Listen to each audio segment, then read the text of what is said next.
En plein cœur de Bruxelles, à l'abri des regards indiscrets, les archives du Palais Royal renferment de précieux trésors, tels le fonds Goffinet.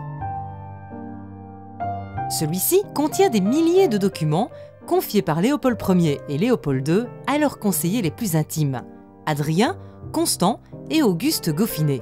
Ceux-ci les ont archivés et conservés dans le plus grand secret jusqu'à leur décès.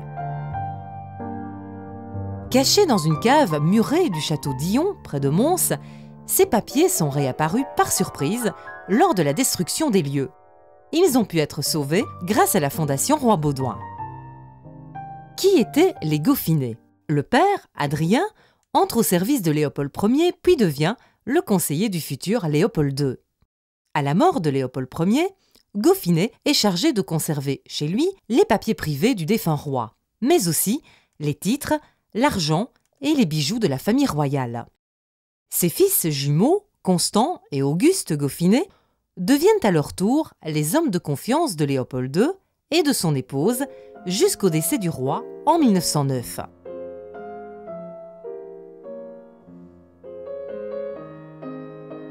Correspondance privée, carnet de notes, récits de voyage, rapports de mission, ces archives possèdent une valeur historique considérable. Elles témoignent des préoccupations publiques et privées des deux premiers souverains de notre pays et racontent aussi, jour après jour, un siècle de l'histoire de la Belgique.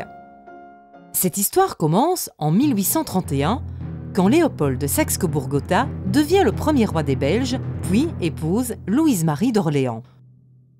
La correspondance privée des époux, confiée aux Goffinet à la mort du roi, nous plonge dans l'intimité de la famille royale. Je te remercie de tout mon cœur, mon bon Léo, de tes 2 bonnes petites lettres, écrit la reine à son fils lors d'un séjour à la cour d'Angleterre. Plus tu m'écriras souvent, et plus tu me feras plaisir. Les lettres révèlent en outre les talents diplomatiques du roi et la complicité qui le liait à son épouse, ainsi que le rôle de celle-ci dans les affaires de l'État. J'ai reçu ta longue et bonne lettre par courrier, écrit-il à la reine. Tes raisonnements politiques sont d'une grande vérité. Maintenant, adieu, embrasse les enfants and God bless you ever. Le second volet du fonds Goffinet concerne le règne de Léopold II. Certains documents privés, comme le journal illustré de la reine Marie-Henriette.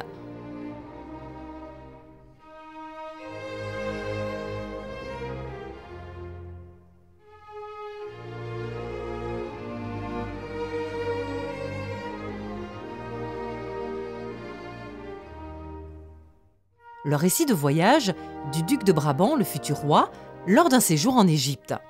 Récemment restauré, ce manuscrit dévoile les idées personnelles du prince, déjà déterminé à doter la Belgique de colonies pour accroître ses richesses et son influence. J'ai foi en moi-même, dans le but de mes efforts et dans le résultat final, affirme-t-il, à peine âgé de 26 ans. Les archives nous éclairent aussi sur la fortune privée de Léopold II et sur l'usage qu'il en a fait pour mener à bien sa politique d'expansion et de grands travaux.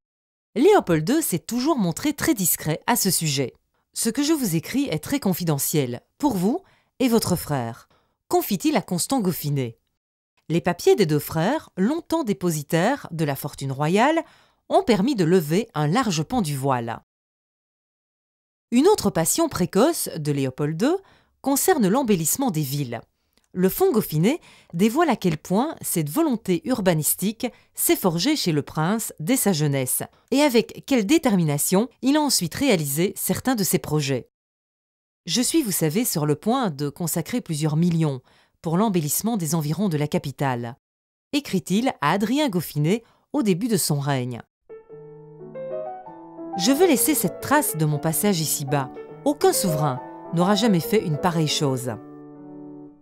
44 ans de règne seront nécessaires pour réaliser parcs publics, tracés d'avenues et constructions de prestige, certains imaginés par le souverain avant son accession au trône.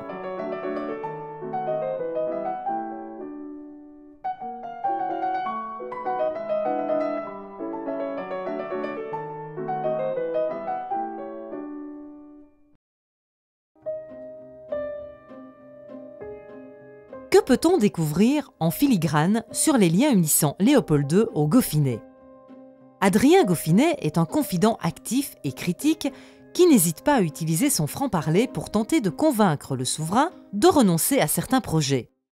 Ses fils jumeaux, Constant et Auguste, jouent davantage un rôle d'exécutants.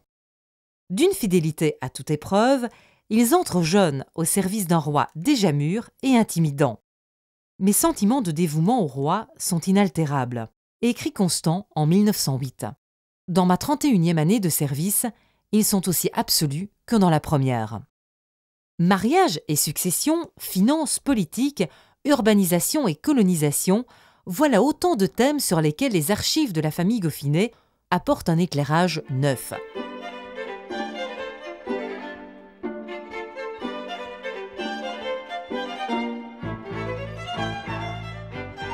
À l'abri derrière les murs du palais, leur murmure nous dévoile les pensées de deux rois, de deux hommes qui ont chacun marqué de leur empreinte personnelle l'histoire du pays.